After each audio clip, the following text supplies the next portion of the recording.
buy or sell Dynasty offseason edition. We got A.J. Dillon, running back for the Packers, on today's video. Buying is basically mean I'm trying to trade for this guy. I want him on my team. Selling means I'm trying to get as much value. I'm trading him away to get picks or whatever.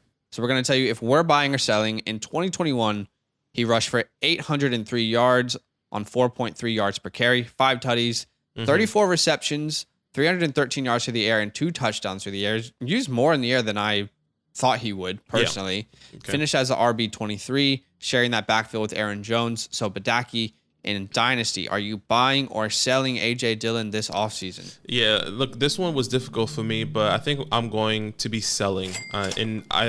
Purely because I want to, in my opinion, I would rather have somebody with a more solidified role, understanding what I'm going to be going into for the next couple years. Okay. There's 2 reasons why I'm worried. One, Aaron Jones. Yep. They just re-signed him to a 4-year contract.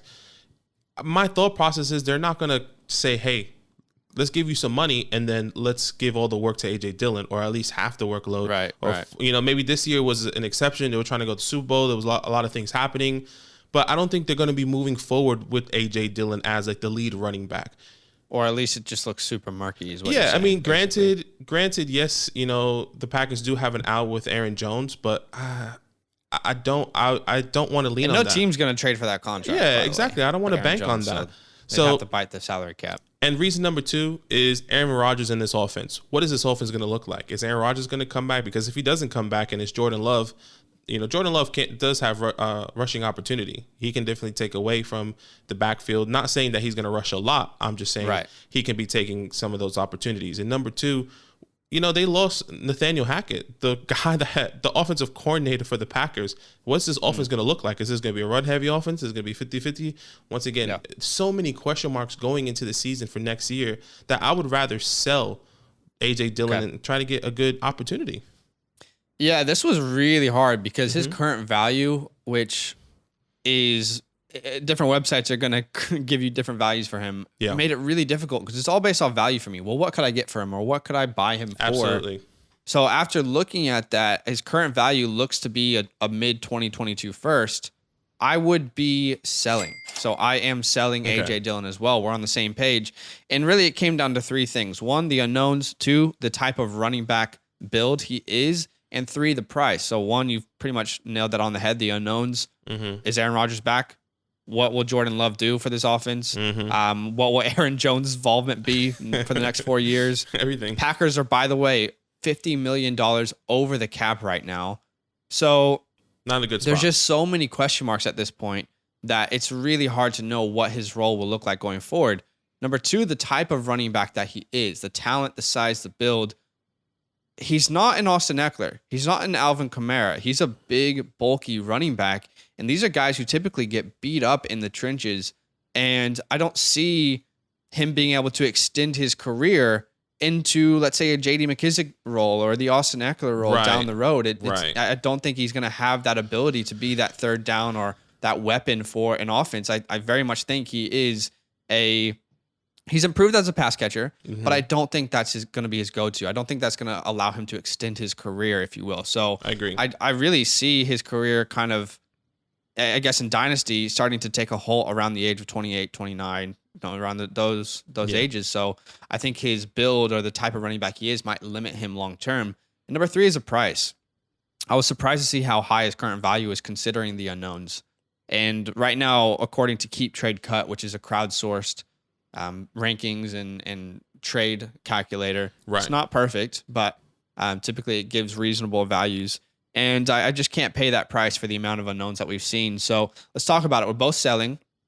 Correct. And let's talk about what's a fair price. So I'm going to give you 2. If I'm selling, this is what I'm looking for. Okay. I'll be looking for a late first in 2022 or literally any first in 2023. Just any first in 2023 is fine for me. If I'm buying, I wouldn't pay more than an early to mid-second, personally. I know that's not what people see his current value as, but yeah, that makes sense. If you're a win now, maybe, and you want to go buy him, maybe you take a chance that Rodgers is back because he is worth that mid-second if Rodgers is back for the next couple of years. We just don't know what that looks like. So what do you think a fair price is? Look, everything you said was right. I was surprised his value right now, mid to late first is according to Keep Trade Cut, but I'm happy with a late first.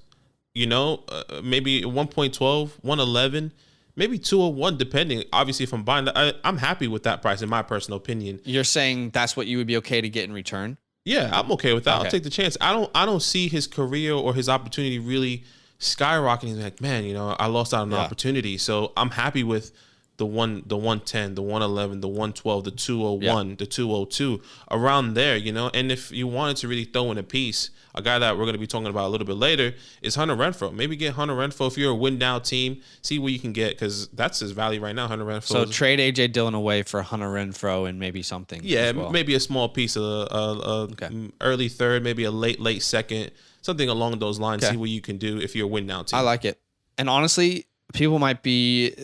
I've always been age and talent over opportunity. So this kind of goes against my motto, but I'm really struggling to see how his situation is going to improve in the next 5 years. I definitely agree. We saw him be super successful in fantasy, but tell me how the situation is going to improve in the next 5 years. It's difficult to say. So we're both selling. What about you? Let us know in the comments below. Yo, what's good? Thanks up? for watching. We got a lot more videos. A lot more. If you want more videos, Watch now, it. You can also subscribe Right now. if you want to. You need to. And lastly, don't forget that you can sign up to support the show and get exclusive content by going to patreon.com/fantasylandfam.